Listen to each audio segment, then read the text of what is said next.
Delta பாசனத்துக்கான தண்ணீரை நாளை தினம் மேட்டூர் அணையிலிருந்து நான் திறந்து வைப்பதற்கு முன்னாடி இன்று மேற்கு மண்டல வேளாண் பெருங்குடி மக்களான உங்களை சந்திப்பதில் நான் மிகுந்த மகிழ்ச்சி அடைகிறேன். இந்த பிரம்மாண்ட கண்காட்சி அரங்குகளை பார்வையிட்டப்போ என் மனசுல அளவில்லா மகிழ்ச்சி உண்டாச்சு. அதுக்காக வேளாண் பெருமக்கள் ஒவ்வொருத்தருக்கும் தனித்தனியா என்னுடைய வணக்கத்தையும் நன்றியும் நான் தெரிவிச்சுக்க விரும்புறேன். விவசாயிகளால தான் இந்த மண்ணும் மக்களும் மகிழ்ச்சியோட மனநிறைவோட உணவுப் பொருட்கள் கிடைச்சு உடல் வலிமையோடு வாழுறாங்க. தமிழ்நாட்டின் வேளாண் பெருமக்கள் எல்லோரும் வாழ்வாங்கு வாழ்கன்னு இந்த ஈரோடு மண்ணிலிருந்து ஈர உணர்வோடு நான் வாழ்த்துகிறேன்.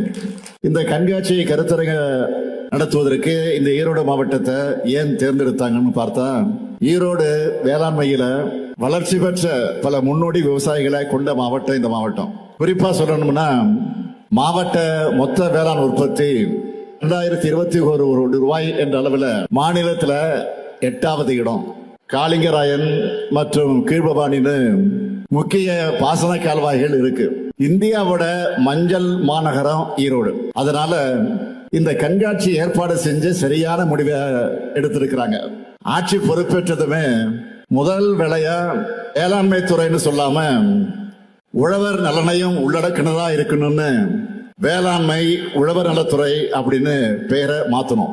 அந்த மாற்றத்திற்கு ஏற்ப உழவர் நலன் காக்கும் பல்வேறு திட்டங்களையும் வகுத்து செயல்படுத்திக்கிட்டு வரோம். அதனாலதான் தமிழ்நாட்டு வரலாற்றுல முதல் முறையா வேளாண் துறைக்கு தனி நிதி அறிக்கையை தாக்கல் செய்ய ஆரம்பிச்சோம். அப்படி 5 வேளாண்மை பட்ஜெட் மூலமா தனி கவனம் செலுத்தினதுனால உண்டாகி இருக்கக்கூடிய பயன்களை சில எடுத்துக்காட்டுகளை சொல்லணும்னா, கடந்த 4 ஆண்டுகள்ல உணவு தானிய உற்பத்தியில 458 லட்சம் மெட்ரிக் டன் எட்டி இருக்கிறோம். 2020-21 ஆண்டுல ஹெக்டருக்கு 2235 கிலோவா இருந்த உணவு தானிய பயிர்கள் உற்பத்தி திறன் 2024-25 ஆண்டுல 2871 கிலோவா அதிகரிச்சிருக்கு. அது மட்டுமல்ல, கூட்டுறவுத்துறை மூலம் 62,352 கோடி ரூபாய் பயிர் கடன் மற்றும் கால்நடை பராமரிப்பு கடனா 81 லட்சம் விவசாயிகளுக்கு வழங்கப்பட்டிருக்கு. சிறப்பு கால்நடை சுகாதாரம் மற்றும் விழிப்புணர்வு முகாம்கள் நடத்தப்பட்டு 26 லட்சம் விவசாயிகள் பயன் பெற்றிருக்கிறாங்க. தமிழ்நாடு முழுக்க 2 லட்சம் இலவச வேளாண் மின் இணைப்புகள் வழங்க அறிவிக்கப்பட்டு இதுவரை 1,84,000 இணைப்புகள் 2,184 கோடி ரூபாய் செலவில் வழங்கப்பட்டிருக்கு என்பதை நான் பெருமையோடு தெரிவிக்க விரும்புகிறேன்.